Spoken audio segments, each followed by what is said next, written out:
Drivers, start your engines!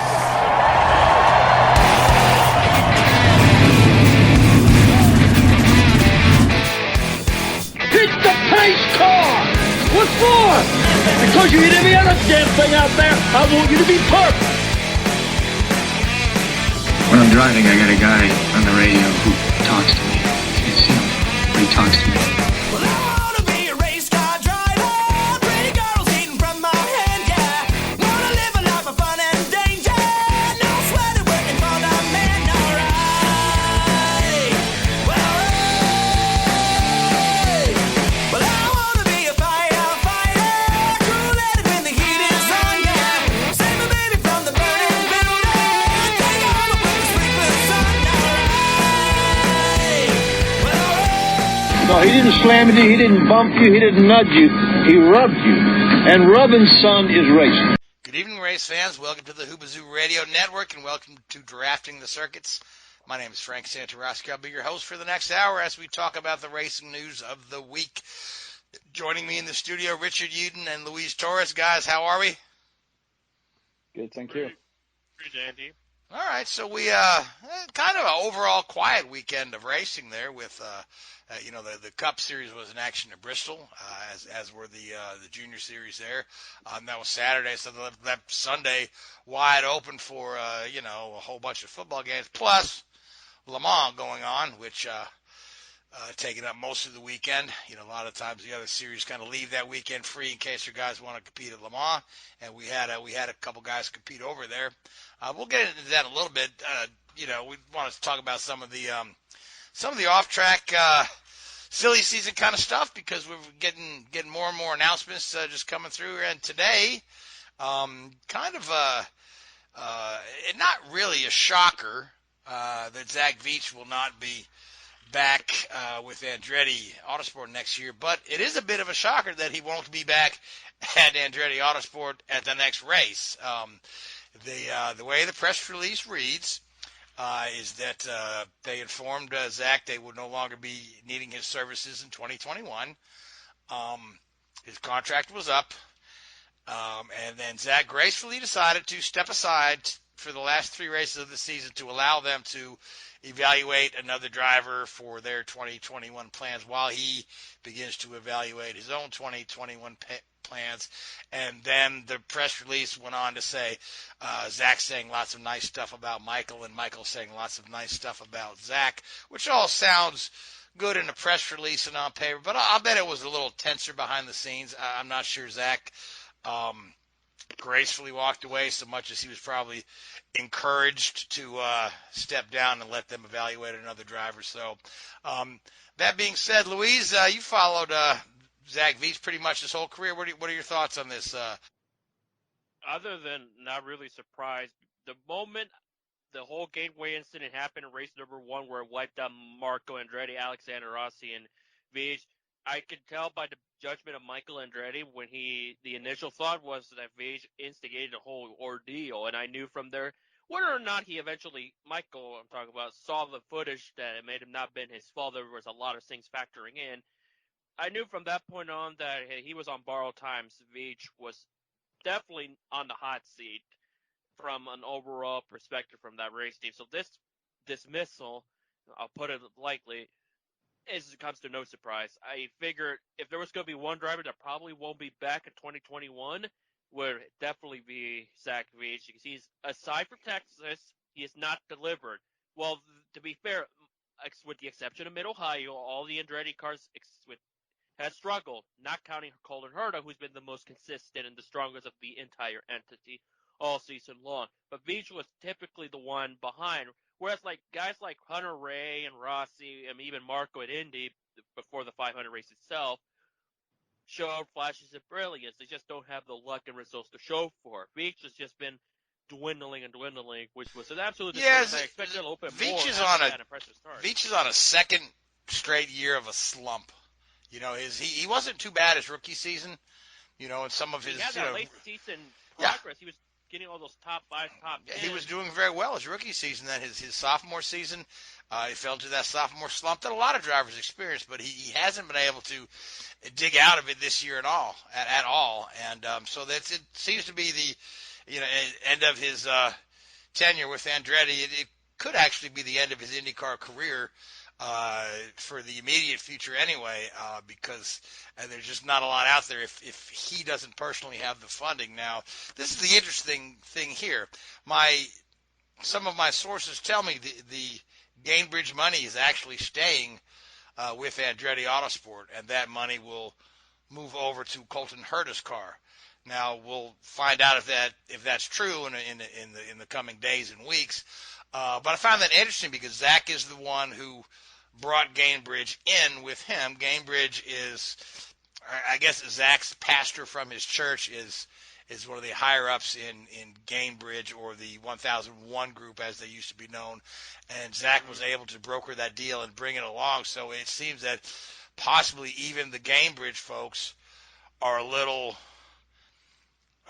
tired of the lack of results out of Zach Veach, and when they see, hey, we can put our name on this Colton Herta's car, that seems to leave Zach entirely out in the cold. And it's sad when you think about some of the recent stars coming out of Indy Lights and how brief some of their careers have been. And I mean guys like Gabby Chavez, Ed Jones. These guys are no longer in the series after very brief IndyCar careers. And even Oliver Askew, there's been some rumblings that his seat at McLaren is maybe not safe next year. There's contrary information that says his seat is safe. But, I mean, just as a feeder series, it's kind of sad that some of these guys, recent champions of Indy Lights, have kind of fizzled very quickly. Of course, then there's other Indy Lights champions like Joseph Newgarden who really proved the validity of the program. Yeah, it's pretty much sink or swim with all those Indy Lights drivers coming up to IndyCar. Like you mentioned, Askew, I feel like ever since the 500, he's just been quiet. He's been non-factor ever since that hard lick. And sometimes when you think about a certain hard lick will demoralize the driver's season. Like we talked about Pierre Gasly with Formula One with the preseason. It's just the morale can hit you on a low point, and that's what I fear about Askew. But for Veach, it's really disappointing because I remember 2 years ago at this time in Sonoma, California, that's when Gainbridge stepped up the program with the title sponsor, with the presenting sponsor of the Indianapolis 500, and of course supporting Veach. And now 2 years later, it seems like Veach is out the door, whereas Gainbridge are looking to somebody that they know that has proven they could be a force to be reckoned with, and Colton Herta has done that. Oh, certainly, yeah. I mean, Colton Herta is certainly deserving of a big money full-time sponsor. There's no doubt there that kid is just keeps getting better and better, and when he's on, he's on. We've seen him a couple times where he's just been unbeatable at the front of the field on a couple of occasions. So, but moving on from there, let's talk about who's going to fill that seat. Now, every name in the world has been bounced around, from Nico Hülkenberg to Sergio Perez to Helio Castroneves, but I believe the smart money is on a certain Mr. James Hinchcliffe, who ran a couple races with Andretti this year. He ran at Indy and he ran at Texas, and I believe you'll see him in that car come the Harvest Grand Prix coming up.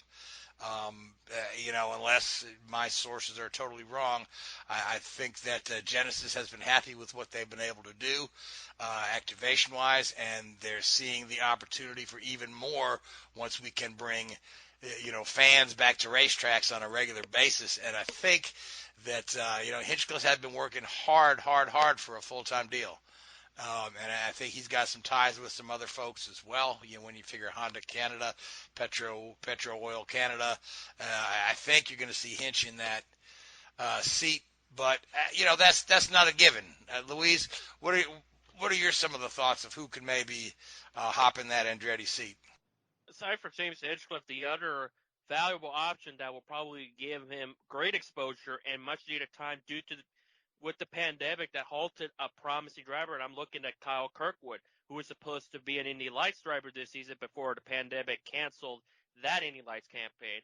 And I feel like if he's going to seating time, very important for Kirkwood. Sure, it may be a very dramatic leap from Pro 2000 to straight to IndyCar before even making an Indy Lights start. It's a bit of a challenge, but he might be a feasible choice. It gives him experience, give him, like I said, seating time is very important for him, for any Indy Lights driver that was supposed to compete. So he may not be a bad candidate at all, but at the end of the day, Hinchcliffe is the number one guy because of the funding. He's already driven a couple races this season for Andretti in the 29 car. He did pretty good in those races. So put him in the 26, and if he delivers, this may be the more super crucial career renaissance that he's been needed, because he is a pretty demanding driver, like in the market is concerned. Yeah, and factor into that, I believe that he and Michael still have a very good working relationship. When they parted the first time, it was, not that Michael wanted him out of there by any stretch of the imagination. It was he originally, GoDaddy was all behind him, and then GoDaddy decided to pull out of IndyCar racing, and then he had the United Fiber Data as a sponsor, which started out as a good sponsor, but some of the rumblings were that they failed to make some of those sponsorship payments, and it came down to a funding situation that that ended up with Hinchcliffe moving over to the Schmidt-Peterson Racing, where he was pretty good with them too. So I mean, Hinch is he's not so old that his best days are behind him. I think he's still got a lot to offer. I think when you get him in a prime situation like an Andretti car, he's only going to help the team. I believe he's a good team player as well.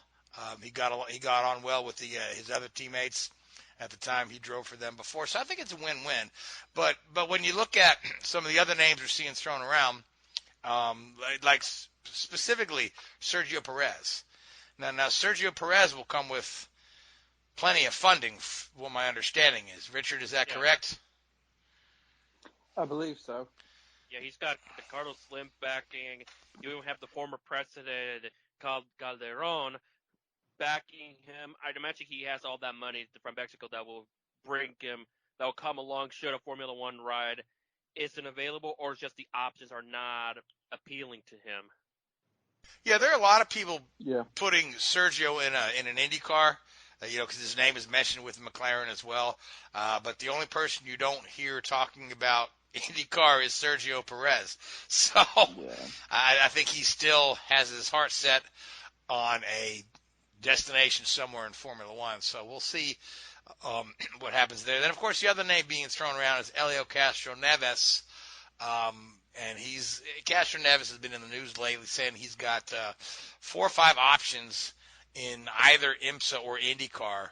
He really wants to be racing somewhere next year.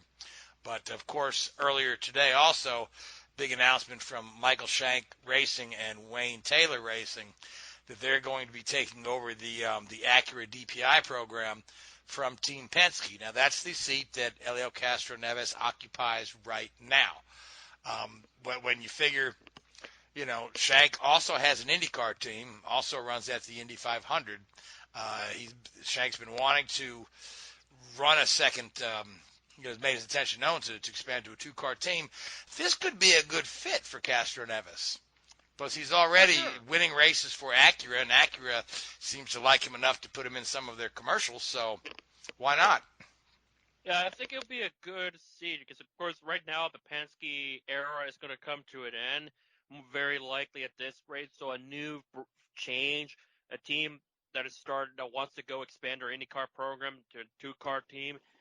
For Michael Shank, he don't play. If he wants the best driver they can find, or he feels like will deliver insurmountable success. So Helio in a second Michael Shank car will probably bode real well. And then you mentioned about Acura's relationship. I think it's going to be superb.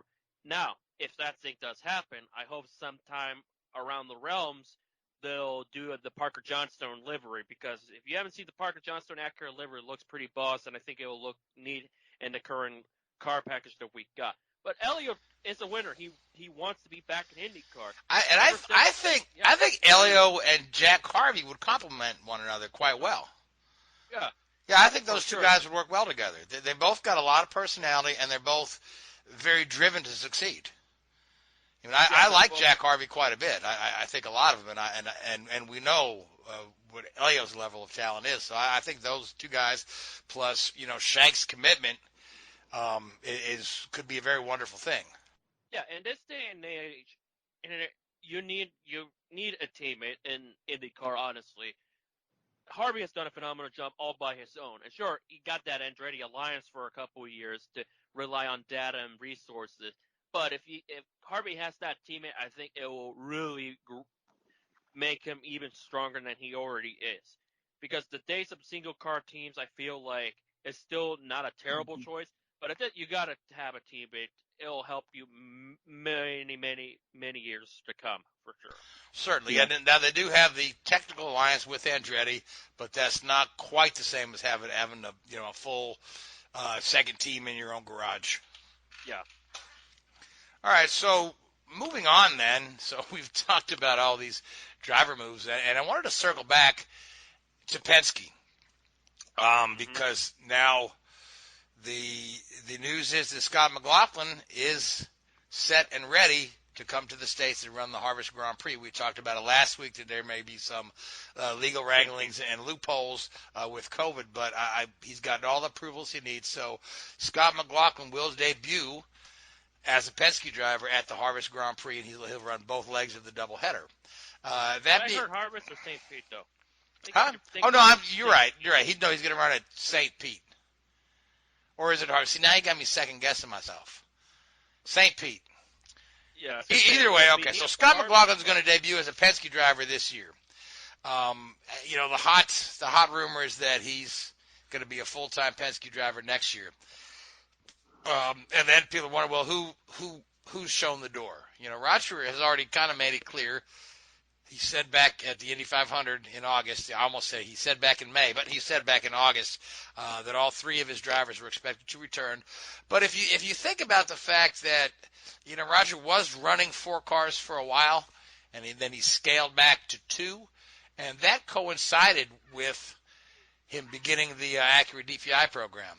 Now that they're leaving that program behind, that opens up some staff members and some garage space to run 4 Indycars, which is exactly what, Chip Ganassi dropped his IMSA program and went ahead and added a third car for Ericsson, and now they're talking to adding a 4th car for Jimmy Johnson. So I really feel that we don't need to worry about which of the Penske trio is going to go away, because I feel like they're all going to come back and have a 4th teammate named Scott McLaughlin. Yeah, I don't think there's really to worry who's going to be on the hot seat. Sure, Pagano, all of the Penske drivers have won at some point this season. Even if Pagano is the weakest out of the 3 right overall as of late, I see nobody being let go. So adding a 4-car for McLaughlin would be great. And here's a little side note. He's driving the number 3 car, not the number 2 like it was initially supposed to be for the GMR Grand Prix before everything that's happened this year. So there you have it. We probably found the new guy in the number 3 for the first time since Casper Evans joined Penske in 2000. Yeah. So that'll be interesting. I'm excited to see Scott in the IndyCar because he was dynamite in testing, and then we haven't got to see him behind the wheel of an IndyCar since. And we know the guy is dynamite in supercars. So so that'll be interesting to see how that pans out as well. Now, Richard, you've been kind of quiet over there. So what are your thoughts on some of these IndyCar movers and shakers and rumors and truths? It's interesting. I was thinking about this the other day, actually. IndyCar has this core stable of maybe 10 drivers, and then the other 10, 15 seats are on a musical chair sort of basis, aren't they? There's not a real depth of there's some very, very, very good drivers, but there's no, very rarely do you see guys come in as a rookie and actually, have a career more than 2 or 3 years. Probably the last one, Colin Hurt's probably going to do that. Before him, you got to figure Newgarden, yeah. Yeah, so if you look at a rookie class, every year a rookie class of 5 or 6, rookies that come through, one may get 3 years, and then once every 3 years, one of those rookies will get a career out of this. It's a very strange sort of, and I think it's because a lot of the established drivers are, and this isn't being disrespectful to them, older drivers. They hang around a lot longer than they do in, say, Formula One. You look at Scott Dixon at what, 40? Is he 40 now, or Yeah, Yes, he turned 40 this year. Yep. Yeah, and You figure Scott. Go ahead. Scott Dixon's probably got 2 or 3 years, in him at least. I mean, he's getting better and better almost every year. And you've got other guys like Will Power. He must be in his mid to late 30s now, I'm guessing. I want to say Will's about 37. Yeah, just guessing. So for a lot of other categories, Formula One, for example, that would be retirement age. But so maybe that sort of when a really talented driver comes along, they stick with them and they'll milk them for everything they're worth in IndyCar. That is slightly detrimental to the rookie classes that come through. It's almost about timing and when you sit in the right seat at the right time. Like Rossi. Yeah, Rossi got the right seat at the right time. Exactly. Mind you, he didn't come up through the road to Indy. He came over from a Formula One career that did look like it was stagnant, not going anywhere, and hopped right in and performed right away. That wasn't necessarily his fault. No, not at all. Career wasn't necessarily his fault. It was who he took the only driver that was available to him at that time, and it wasn't a particularly. It wasn't the greatest scene. In fact, they were in them still in mourning because of poor Jules passing. Exactly. Difficult position right. for him. Yeah, but and obviously that team did fall soon after. But you wonder if also maybe this revolving door of rookies maybe sort of depicts the level at which IndyCar is. It's not compared to something like Cup racing or Formula One. It's not quite at the same level of pinnacle of drivability and skill sets that the drivers needs to have. I'm not saying that they're not good, but they're not the ultimate. There's a couple of little areas that they're maybe not quite so sharp on, and they earn the right, rightly to have a drive, but there's so many of them in that category that they just get farmed in and out, dirt cheap. Bring a sponsor on board, and it keeps the accountants happy at these smaller teams. Right. Well, if you look at the core of guys that have been in the same seat for years, I mean, Dixon has been in the same seat since 2003. Will Power has been in the same seat since 2009. Hunter Ray's been in the same seat since 2010. Elio Castroneves was in the Penske seat for nearly 2 decades. So like I say, there's not a lot of movement once somebody does well and gets comfortable with the team.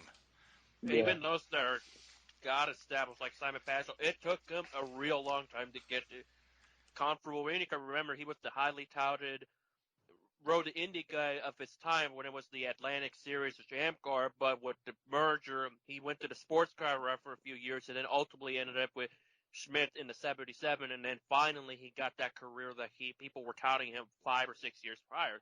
A lot of people don't realize him. Pagenaud and Power were teammates in the Champ Car Series in 2007.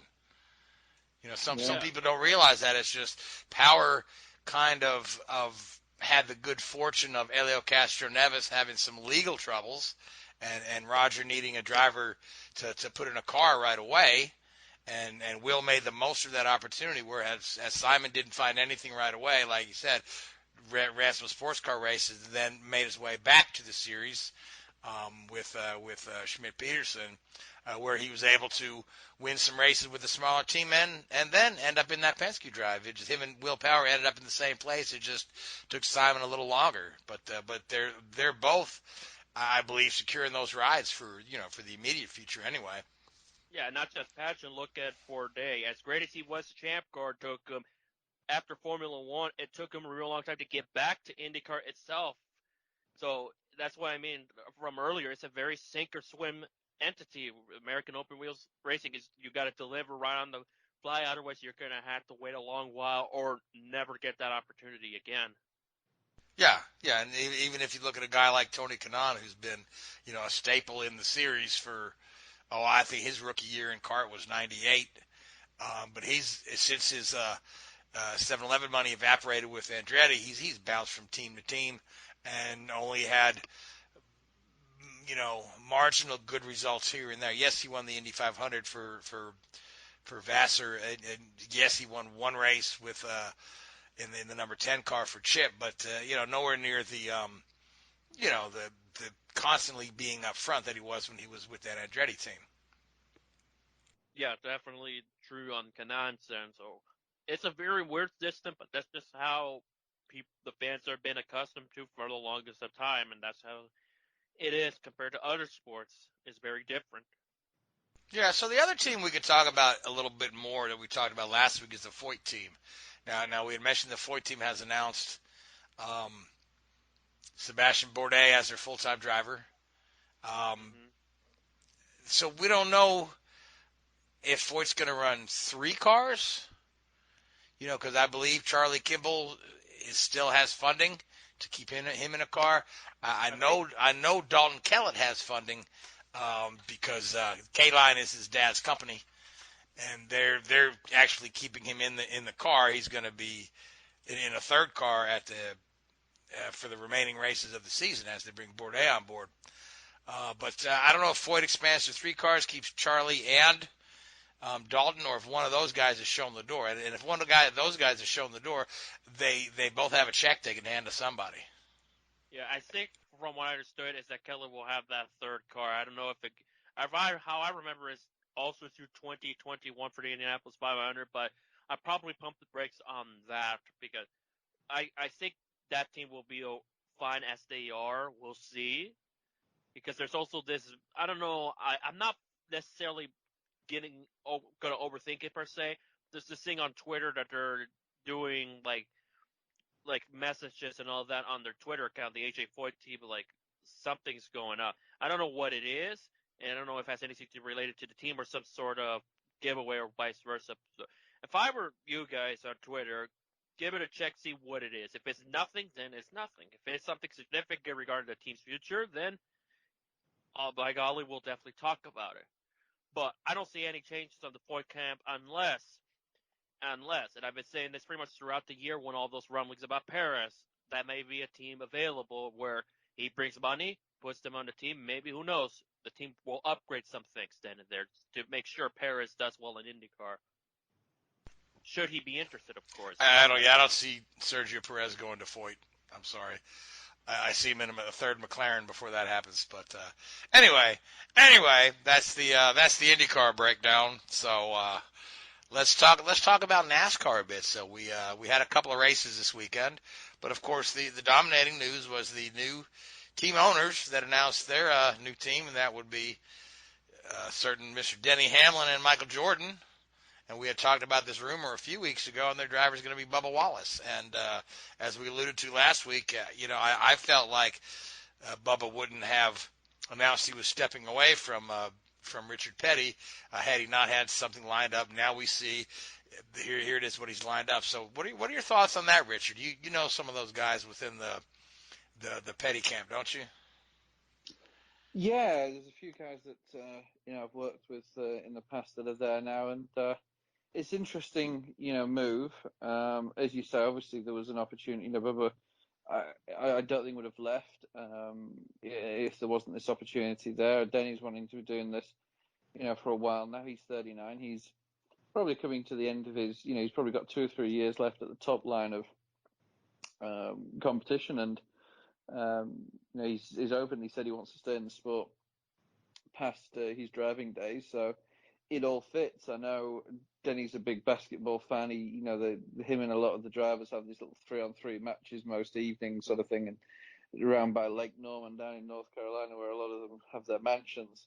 So it's not so that link to Michael Jordan's an obvious link there, really, and yeah, I think it's good for the sport. I think it attracts it.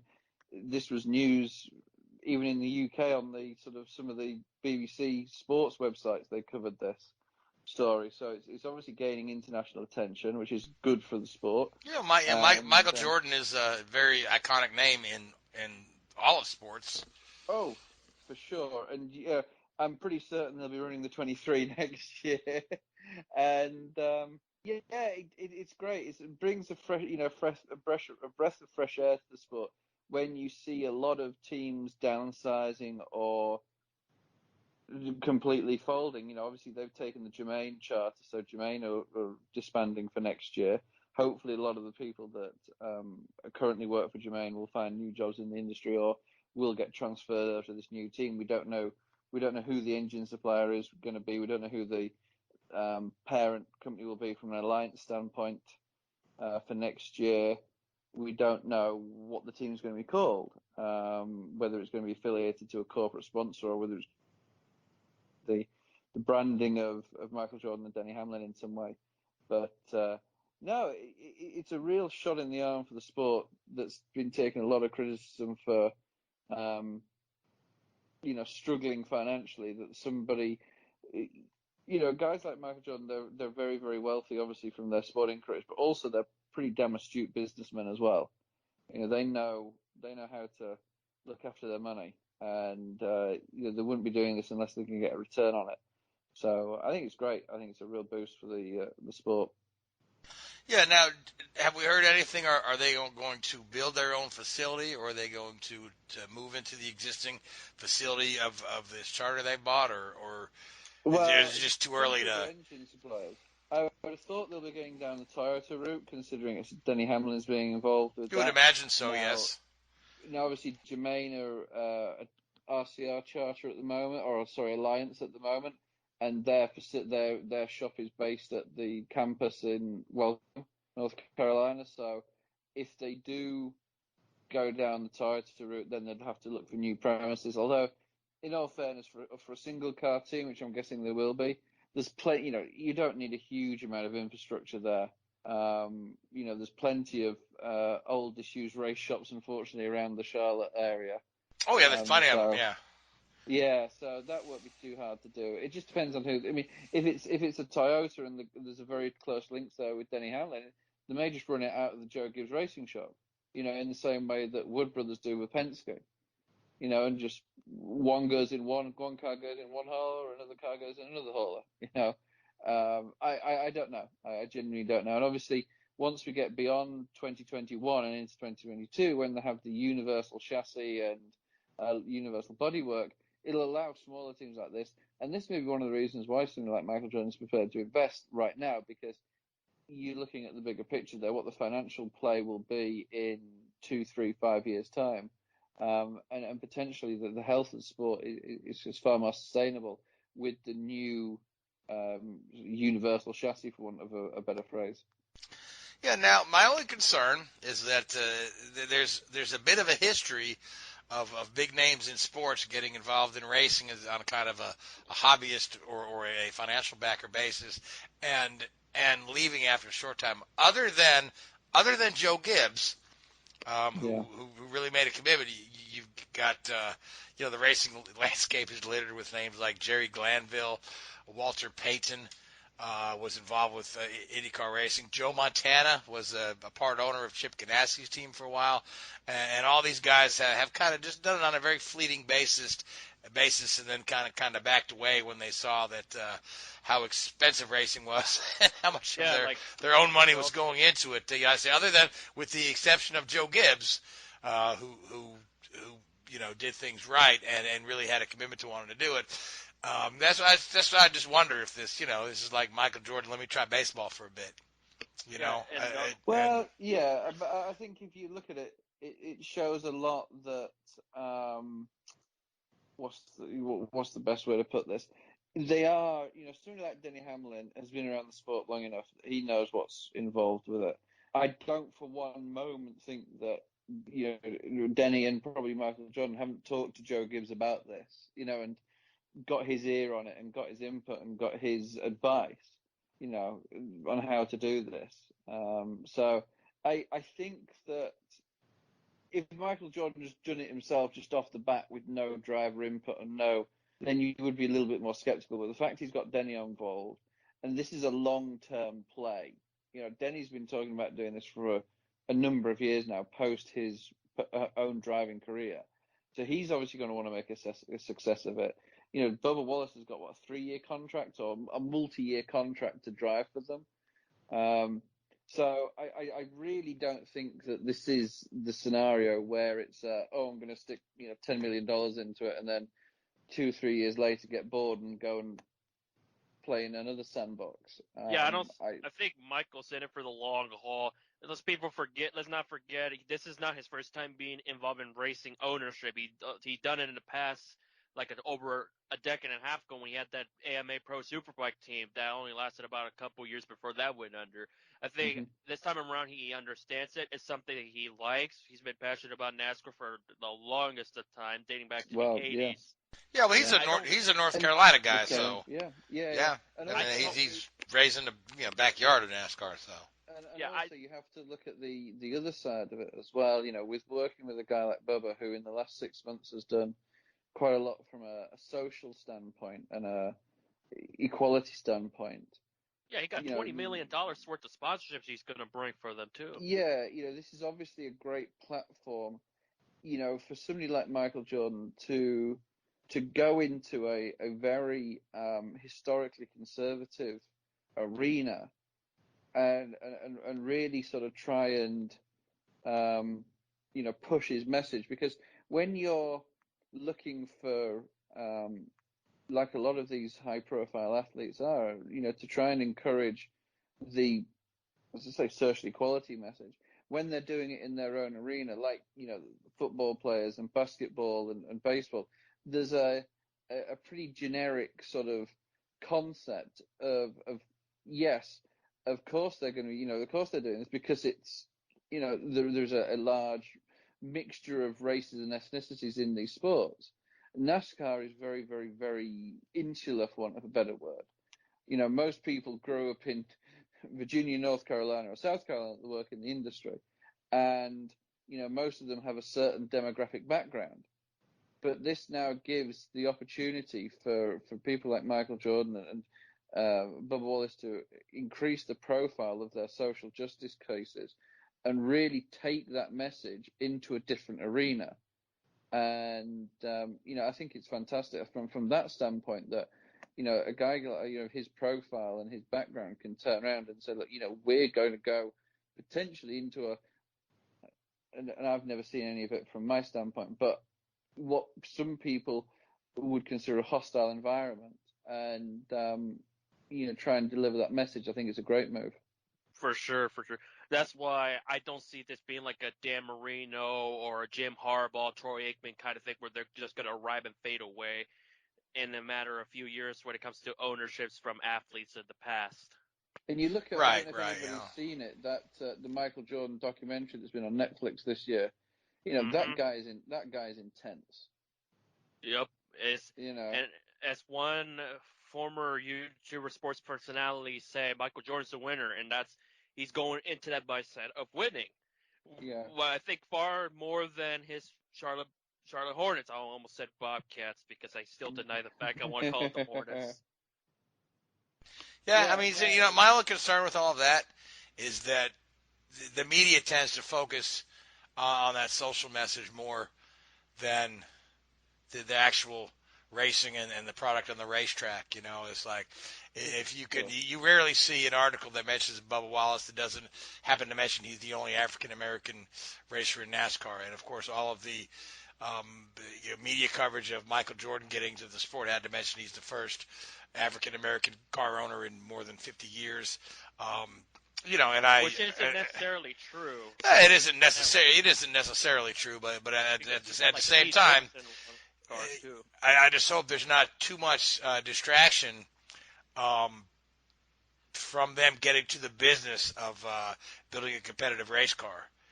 You know what I'm saying? I don't mean internal, I mean external distraction, where we need to, because, when it's a lot of hard work to win races, Richard, and you know that, so, he's coming in now, but to the section, he's coming in now, and I know it's his own personal money, but that's probably going to be the richest NASCAR team in terms of resources, or financial resources available to them. As an individual, he's probably wealthier than Rick Hendrick and Joe Gibbs and Roger Penske and Richard Childress and all these guys probably put together. You don't realize what level somebody like Michael Jordan is. And he's a brand ambassador to other sports outlets, and he'll be able to bring those in. He'll bring Nike, and he'll bring, all the other, groups in, you even have a couple folks to this interested. pot. And you got like Bubba Watson from the golf fame try to get a slice of that pie. And another thing, what's forgotten about this whole deal is that we're losing another 10-year Cup team. First it was Labine Family Racing, and now we're going to lose Germain, who's been in the game for almost 2 decades.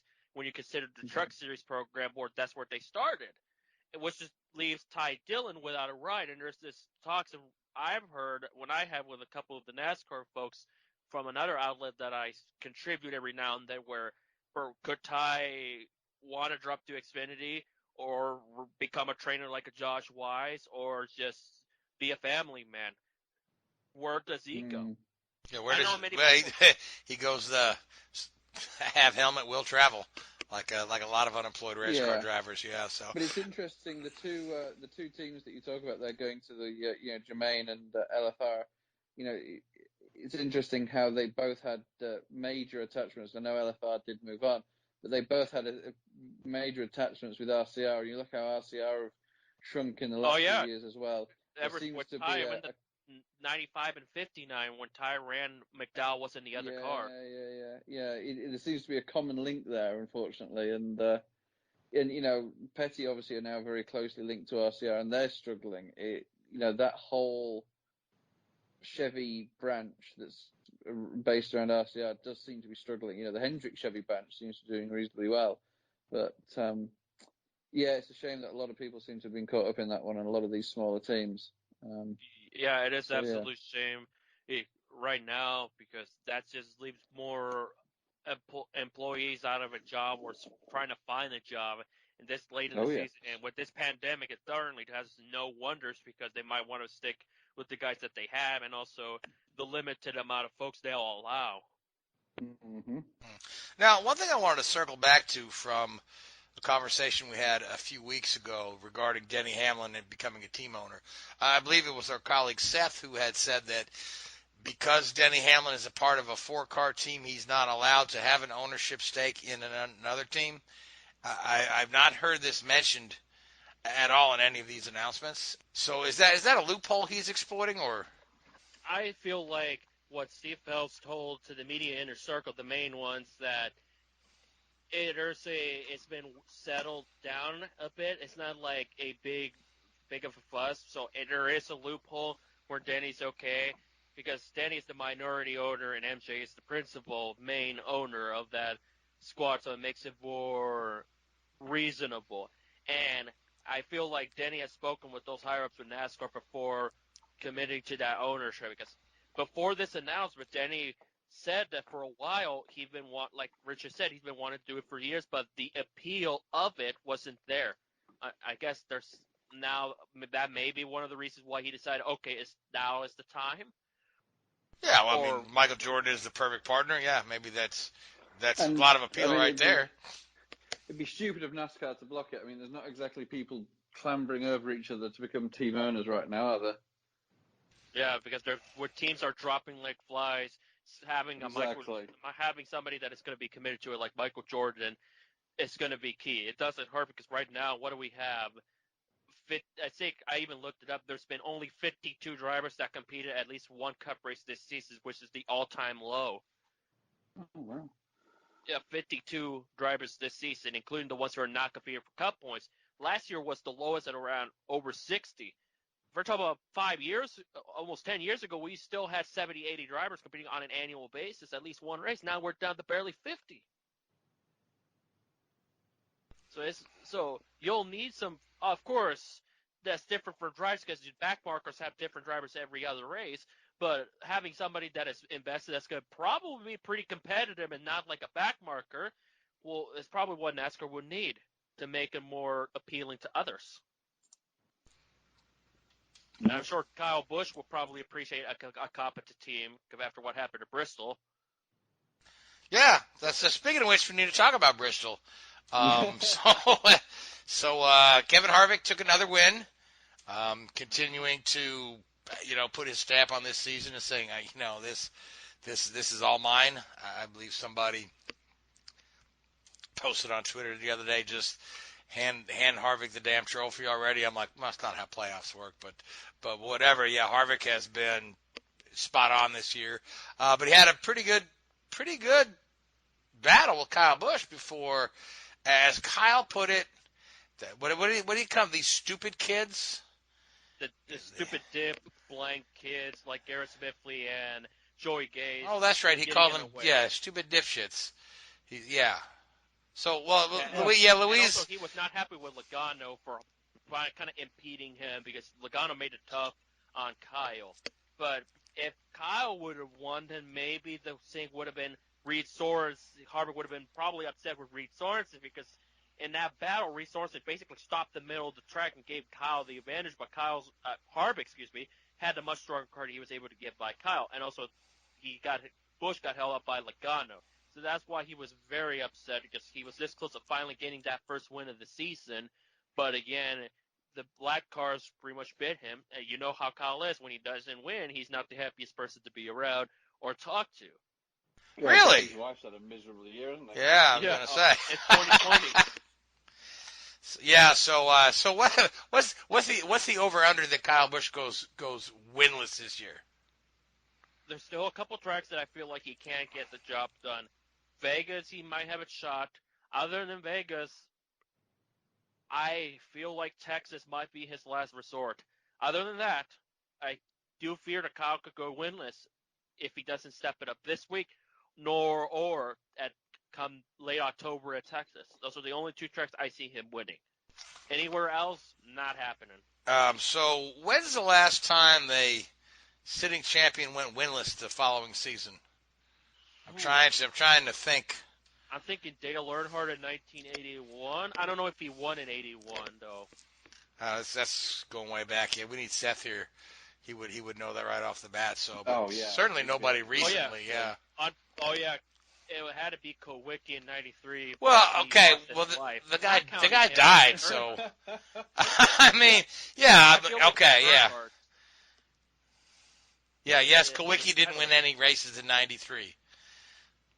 But it was circumstances is the reason why that. Right. Yeah, I mean, I'm talking a guy who's competed the full season. You know what I mean? Or obviously. You didn't say that, did you? Okay, so Kowicki, yeah. So one of my favorite drivers of all time, by the way. I was very sad that April 1st, 1993, when I heard that news. Yeah, because he was a good dude.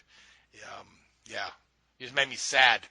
Talking about my old favorite driver, Alan Kowicki. So, but I guess Kyle could certainly go winless. It is not out of the question. He could also stay just far enough in the points to keep himself in the chase and actually win the championship and go winless. It could happen under the current playoff system. I'm just saying. Yeah, I would not be terribly surprised. And you're going to think you put me on the spot when I tried to think who it was because I knew in the back of my mind Earnhardt in 81, he went winless after winning 5 in 80 in his championship campaign. But, speaking of Harvick, going back to Harvick a little bit, he now has 9 wins. If he wins one more time, he'll be the first driver since Jimmy Johnson to win at least 10 races in a Cup season. And the record is, 13, Jeff Gordon? Yep. In the modern era record, of course. Yeah, 13 in 1998, and also he's on the pace, probably breaking Jeff Gordon's top 10 record from 07, which was 30. Harvick would have to finish out the season in the top 10 to surpass him at 31. If he misses one race, and if he doesn't finish in the top 10 at least once, he'll equal Gordon, and only equal Gordon for the time being. So he's having a monstrous season. He really is. He really is, yeah. I mean, he's not worried about this no practice qualifying stuff. No, not it really. doesn't bother Harvick. Nope. I tell you, so. So, speaking of which, Bristol was an elimination round, correct?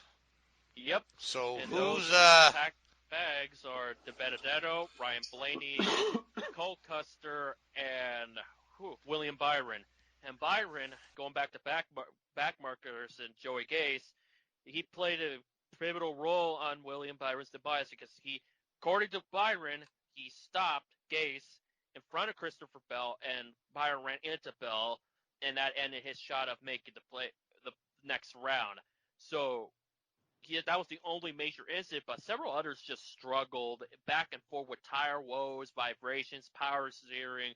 But after Byron, the 12 remaining drivers was practically set, for the lack of better terms. Yeah. I mean, those guys at the very back had been in the back for the duration of the early part of the playoffs. So what are your Blaney's the big surprise there, isn't he? Certainly, yeah. I expected so much more out of Blaney this year, but he was just kind of, he was never just really up there and contending for wins on a regular basis, like I thought he would be this year. Yeah, it seems like as soon as he has a setback, he never capitalizes too good on those. Like Darlington with the points penalty and all of that. That from there, it was just insurmountable for him. And that's something he really needs to work on. Otherwise, he's just going to be known as the one win per season guy out of nowhere driver. And that's not what he wants. He's better than that, isn't he? Yeah, and he's publicly said he doesn't want to be that guy that wins on an annual basis and only once. He wants to be a guy that can win and prove it. And I thought Bristol was the spot for it to finally get that elusive win. It's under ballot, but it wasn't meant to be at all for young Ryan Blaney. So now he's just going to have to step it up and prove his worth. Yeah, but, as we go deeper in the playoffs, it's looking more and more like the Kevin Harvick show. And again, you still have Denny, though. And you still have Denny, and you still have, Keselowski, who has a tendency to pull a win out of nowhere during the playoffs. Yeah, Keselowski's probably the dark horse. People say Almirola. I still feel like Keselowski could still find that little spark that will probably stomp Hamlin and Harvick on a perfect day, like he did at Richmond. Right, yeah, he's got to have a perfect day, yeah, because there have been so many times Keselowski's car has been either good on a short run or on a long run, but never on both. And that can work for you if the cautions fall when you need them to. And anyone that's watched racing, that the cautions never fall when you need them to, right? No, so not at all. Not at all. So, then of course the other guy right up there that I've got to say has a shot at stealing this thing from one of those other guys is Chase Elliott.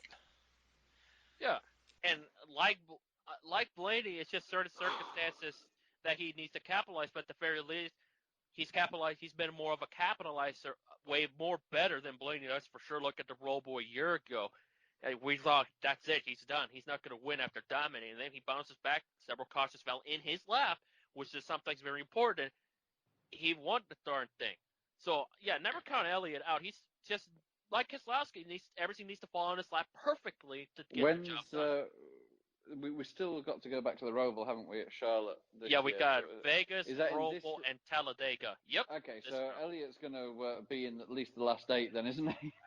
Yep, because that's where you have. He's going to be close. He's going to be close at the Roval. He's if you like the road course ringer right now, isn't he?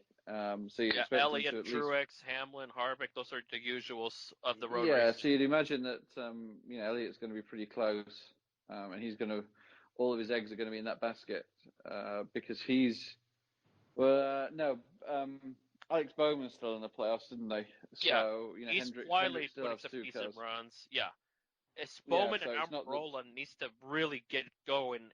I think they'll be safe, but they really need to get going in the round 8 to be a legit threat. Right now they're doing fine, but they need to step it up a notch in this round to say, okay, these guys are hungry. These guys could probably be a Ryan Newman or a Joey Logano of the past and make it to that championship floor. Because right now it's... Yeah. Because right now it may not be as compelling compared to other playoffs, but come round 8, I think it's going to get as good as it could get. Yeah. And I think it helps as well this year that because of the qualifying restrictions, the top 12, the top 8, the top 4 will always be in those positions. You're not going to have somebody qualifying back in 16th or 17th. You're going to have the guys that are at the front that need to battle at the front straight away at the start of every race, which I think is really good for the spectacle there. I think that's how it should be done anyway. They can have their own qualifying battle, but the playoff guys always start at the front. I don't like this where they can be shuffled back in the pack. I think that just sort of denies you a little bit of, broad shoulders at the start of the race. Yeah, it keeps everybody at bay, and then that should tell us who's going to be competitive. Yep. Excuse me. It's a hard word to say, man. Yeah, speaking Speaking of which, so Richard, I want to get your thoughts on the playoffs. Okay, we've had this playoff format for a couple of years now. I know I felt like the first three races of the playoffs here it's almost a throwaway because it just eliminates the guys that weren't going to go anywhere anyway. So I mean, when they expanded the check, because it used to be 10 guys, then they made it 12, then they made it 13 to let Jeff Gordon win here. Now it's 16. Do we need 16 guys in the playoffs? It's a difficult one, isn't it? Because they've got to get a number whereby you win a race and you're in. So they're going to, I'm sure they looked at, on average, how many races, in the first, of the 36 races you typically have, in the first 20 or 24 or whatever it is, number of races, in the first period of the season, on average, how many race winners do you have? And they wanted it so that if you won a race, you were locked into the playoffs. And it's ironic they use this phrase, locked into the playoffs if you win a race, because technically, I don't believe under the rules you are. If you have 17 race winners, there's still one race winner that will get bumped out of the playoffs. Well, yeah, plus there's the other contingency rules. You have to compete in so many races and make your – because there was the guy that won Daytona last year that yeah. He wasn't eligible for the playoffs. That was Aspire, wasn't it? Aspire, yeah, I can't remember the guy's name. Justin Haley, yeah. And also, you got obviously the exemptions that you've seen in the past for Kyle Busch when he, broke his leg in that Daytona wreck and missed a dozen races or so, and came back and won the championship. But you have to be in the top 30 in points, driver and or owners, depends on the circumstances. You have to stay in the top 30 to be eligible and have competed in every single race. Unless you get the medical waiver, which isn't hard to get. Yes. Yeah. Well, you can get the waiver for legal action too. The Kurt Busch waiver is the Kurt Busch waiver, the Kyle Busch waiver, then there's the Tony Stewart waiver. We've seen that the waiver isn't actually that hard to get. And now you have the COVID waiver for Austin Dillon. Yes. And Jimmy Johnson, but Dillon made it, not Johnson. Yeah. So, but it's interesting. I think that is 16 too many? I don't know. For Cup, I think it's okay. Xfinity with 12, I think you could cut it to 10. Trucks, yeah, I think you're right. Back to 8. I think you're right in Xfinity. Yeah, I just wonder. Partly a little bit of the issue I have with this whole playoff system is, it devalues some of the in-season races. Some of the races this year, I don't want to say this in a negative way, but when you have somebody like Kevin Harvick winning so regularly, where's the benefit from him? Once he's won a couple of races, he is locked into the playoffs. But then he's just, you wonder what benefit it brings to, say, I don't know, a Dover race or a Pocono race or a Kansas race or one of these races that, Harvick just goes out and dominates. Oh, great, he's won another one. Well, how does that differentiate that race from something else? It doesn't make it stand out. And partly I think the issue there is that NASCAR has too many races and it goes to the tracks, more than once. I think that it should limit I know it's difficult because you need to get the revenue from the spectators, but when you go to a track twice a year, I think it does devalue the show a little bit, and it's very difficult. But then but then it's sort of you go to Daytona twice, or you go to, some of the Charlotte twice. Yeah. Bigger place, but other tracks like Texas, do you really need 2 races at the same track, or maybe Pocono? At least NASCAR is trying to juggle it out to make it more feasible and end the season a little bit more quicker with the doubleheaders, or just having one race like Dover was supposed to be this year. And we talked about this a few weeks ago, didn't we? And this isn't just motor racing. I think every sport that you see out there has had to react during this very, very difficult 2020. And it's almost given them an opportunity to go, oh, you know what, we can do things differently here. We can do double header weekends. We can compress the race weekend into 2 days or 1 day, or do something like, really mix it up. Do something different when they've been sort of set in their ways for the last 20 plus years. Yeah, it'll be interesting how Imola goes with the Formula One guys. I think they'll do a bang up job when they get there with the 2-day event. Yeah, I mean, if you look at the playoffs, here's an idea. If you want to make the playoffs, a bit more exciting in NASCAR, if you got 16 cars, instead of having, 3 playoff events, each week you knock out a driver until you get down to the final 4.